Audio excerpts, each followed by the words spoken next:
All of us like to think that our actions and reactions are a result of logical thought processes, but the fact is that suggestion influences our thinking a great deal more than logic. Consciously or unconsciously, our feelings about almost everything are largely molded by ready-made opinions and attitudes, fostered by our mass methods of communication. We cannot buy a bar of soap or a filtered cigarette without paying tribute to the impact of suggestion. Right or wrong, most of us place more confidence in what they say than what we do in our own powers of reason. This is the basic reason why psychiatrists are in short supply. We distrust our own mental processes and want an expert to tell us what to think and feel. Despite this tendency to adopt our attitudes from others, man has always been dimly aware that he can influence his own destiny by directing his thoughts and actions into constructive channels. He has always, to some extent, known that his mind exerts a powerful influence on his body, and that thoughts can have harmful or helpful effects on his emotional and physical health. The ancient Egyptian sleep temples and the attempts by early physicians to drive evil spirits out of the body were both attempts to influence the body through the mind. The unprecedented sale of The Power of Positive Thinking by Norman Vincent Peale and other inspirational literature proves that millions of modern people recognize the efficacy of constructive thoughts. What most of them do not recognize is that they are capable of implanting these beneficial thoughts in their own minds without reference to any outside agencies. This can be done through self-hypnosis. In modern society, we have many cults, religions, and methodologies which have mental discipline as their goal. The best example of a methodology is psychosomatic medicine, which deals with the interrelationship of the mind and body in the production of mental or physical illness. The rapid growth of hypnosis in the last few years is another example, and it is gratifying to see that the emphasis in this field is now shifting from hetero-hypnosis to self-hypnosis. Self-hypnosis is a highly suggestible state wherein the individual can direct suggestions to himself. It is a powerful tool in any therapeutic process, and highly motivated subjects can parallel the success of hetero-hypnosis through their own efforts. Self-hypnosis can be used as a palliative agent and can even afford lasting results in many areas of the organism. Self-hypnosis can alleviate distressing symptoms, substitute strong responses for weak responses, help overcome bad habits, create good habits, and help one's power of concentration. The total personality is eventually changed to the point where it can function adequately in an increasingly difficult environment. In learning self-hypnosis, the subject does not relinquish control of himself as is commonly believed. Actually, more control is gained. Self-sufficiency and self-confidence are inevitable results. It is well to remember, however, that even good things may be overdone, and good judgment is necessary for favorable results. Neither hypnosis nor self-hypnosis should ever be used indiscriminately. The effectiveness of self-hypnosis depends upon many factors. Strong motivation, intelligent application of suggestions, and diligence are prerequisites.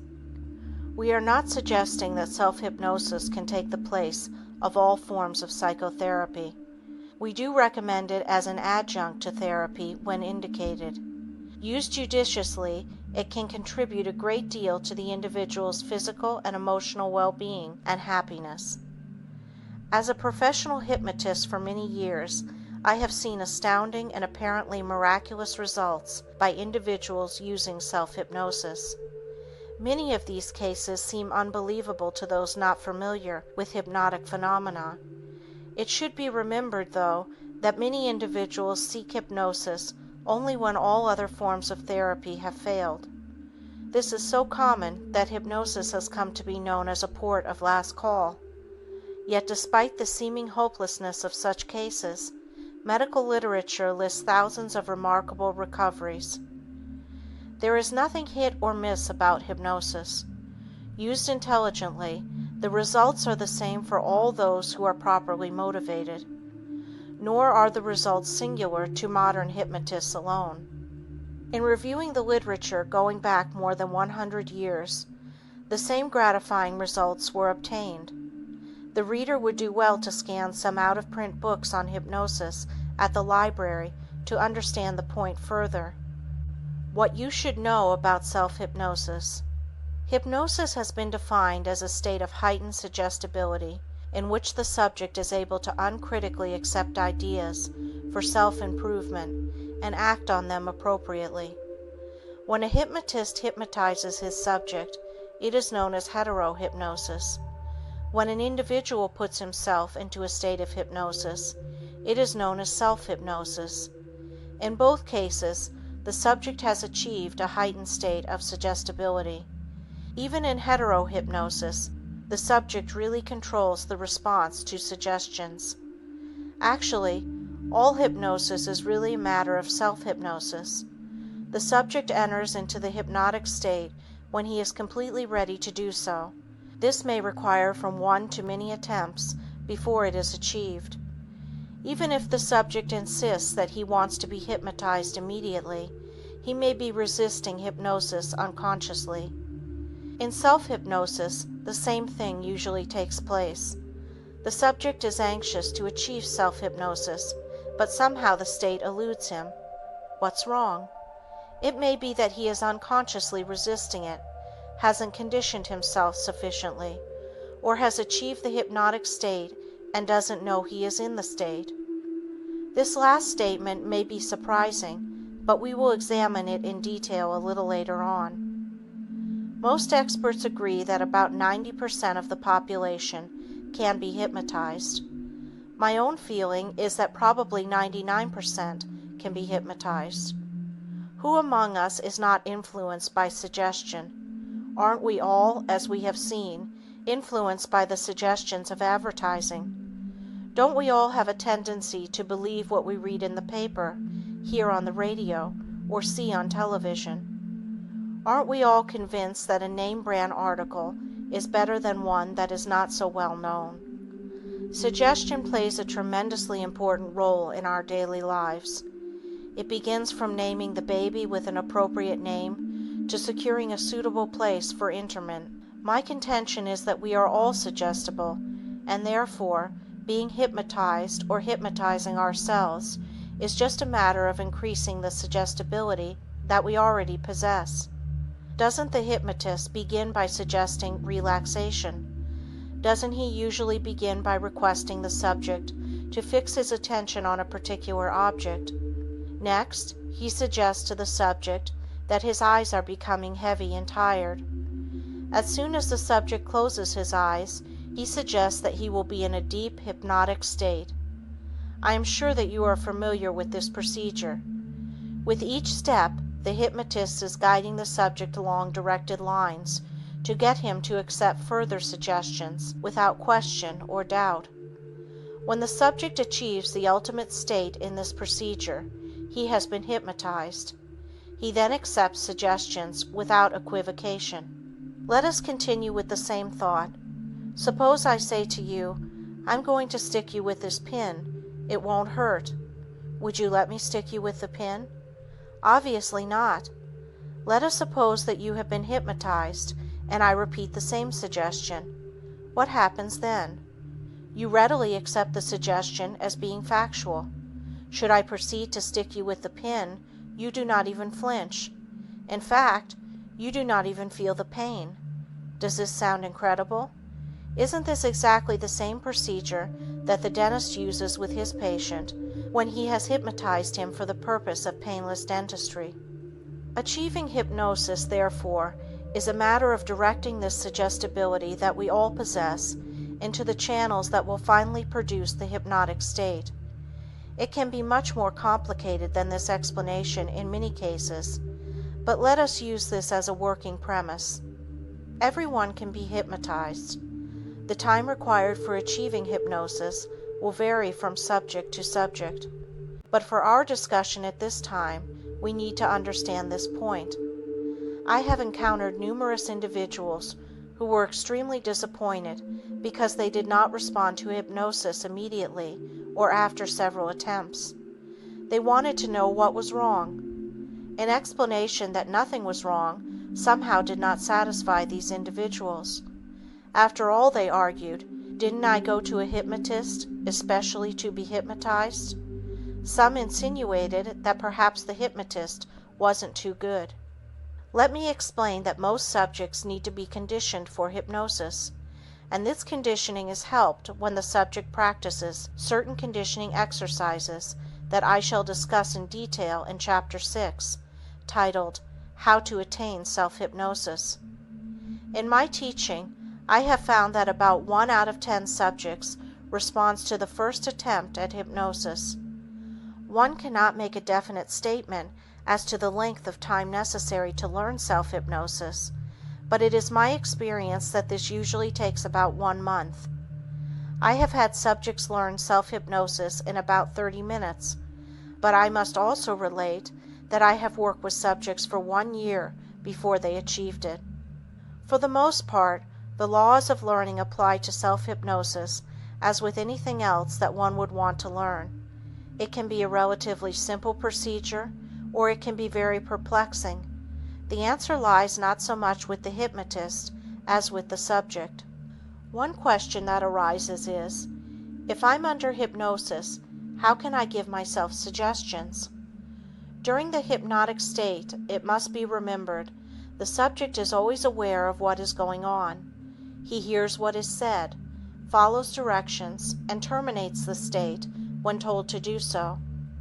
In the self-hypnotic state, the subject is in full control. Therefore, he can think, reason, act, criticize, suggest, or do whatever he desires. He can audibly give himself suggestions, or he can mentally give himself suggestions. In either case, he does not rouse from the hypnotic state unless he gives himself specific suggestions to do so. Many feel if they audibly give themselves suggestions, they will awaken. In hypnoanalysis, the subject answers questions during the hypnotic state. Having the subject talk does not terminate the state. You can keep the talkative subject under hypnosis as long as you want. Furthermore, the subject can be sitting erect with his eyes open and still be under hypnosis. Carrying this further, the subject may not even be aware that he is under hypnosis. He can be given a cue not to remember when the therapist makes a certain motion or says a certain word that he will go back into the hypnotic state, but still keep his eyes open. Only an experienced hypnotist could detect the change. Another frequent question is, how do I arouse myself from the self-hypnotic state? You merely say to yourself that upon counting to 5, you will open your eyes and wake up feeling fine. Many times the subject falls asleep while giving himself post-hypnotic suggestions. This is not undesirable, since the suggestions will spill over into the subconscious mind as he goes from consciousness to unconsciousness. A popular opinion about hypnosis is that the subject surrenders his will to the hypnotist in the process of being hypnotized. Furthermore, many believe that once the subject is hypnotized, the hypnotist has complete control of the subject, and the subject is powerless to resist suggestion. Both beliefs are erroneous. I believe the first misconception comes from seeing techniques where the hypnotist requests the subject to look into his eyes. The hypnotist suggests to the subject that as he continues to look into his eyes, he will fall into a deep hypnotic state. This, then, becomes a matter of who can outstare whom. The subject usually begins to blink his eyes, and the hypnotist follows this up with rapid suggestions that the subject's eyes are becoming watery and heavy, and that the subject will fall into a deep hypnotic sleep just as soon as he, the subject, closes his eyes. This procedure gives the impression to the observer that the subject is willed to go under hypnosis. It appears that once the hypnotist concentrates or wills sufficiently, the subject succumbs. Actually, the hypnotist in this technique is not looking into the eyes of the subject. He fixes his attention on the bridge of the nose of the subject. The concept that the subject is a helpless automaton stems from the weird movies where the mad scientist has hypnotized subjects into behaving like zombies. Naturally, there is usually a beautiful girl in the movie and she too has been hypnotized. Even though the audience is sophisticated enough to realize that this science fiction drama is purely entertainment, the theme is repeated sufficiently in novels, comics, and television to make an indelible impression on the subconscious mind. It's the technique of telling the big lie so many times that it becomes believable. We are all influenced by this procedure. There is an excellent book explaining this very premise. It is called Battle for the Mind by William Sargent. It describes in detail the technique by which evangelists, psychiatrists, politicians, and advertising men can change your beliefs and behavior. Following the reason that the subconscious mind can be affected, you can see that a problem could present itself even though the subject consciously wishes to be hypnotized. Unconsciously, there may be a poor inner relationship with the hypnotist, which can create an unfavorable climate for hypnosis. When this is the case, the subject doesn't respond until such a time that he relates well to the hypnotist. Even the most calculated procedures will fail until a positive transference relationship is established. I am sure that you sometimes have said, "For some reason I don't like that person." If pressed for an answer, you'll probably reply, "I can't explain it, but I just have a feeling about him." Actually, your subconscious reactions are influencing your thinking, and you feel a certain way. The same thing takes place in business transactions. You either like or dislike the proposition presented to you. You may say, "I have a certain feeling about this deal." You may not be conscious of the reasons, but your subconscious has reacted automatically because of previous experience along similar lines. In giving you some insight into the hypnotic procedure, I am trying to point out certain problems in regard to acquiring self-hypnosis. For the most part, it is not a simple procedure that is accomplished immediately. You can't just will it. It requires working toward a specific goal and following definite procedures which eventually lead to success. The hypnotist is usually endowed by the subject with an omniscience and infallibility which logically is unjustified. The subject is naturally extremely disappointed if he doesn't respond immediately. If he loses confidence in the hypnotist, he may never achieve hypnosis with this particular hypnotist. I have hypnotized subjects who have been to several other hypnotists without success, and I have had some of my unsuccessful subjects hypnotized by other hypnotists. How and why does it happen? I believe that some of the reasons are so intangible that it would be impossible to explain all of them with any degree of exactitude.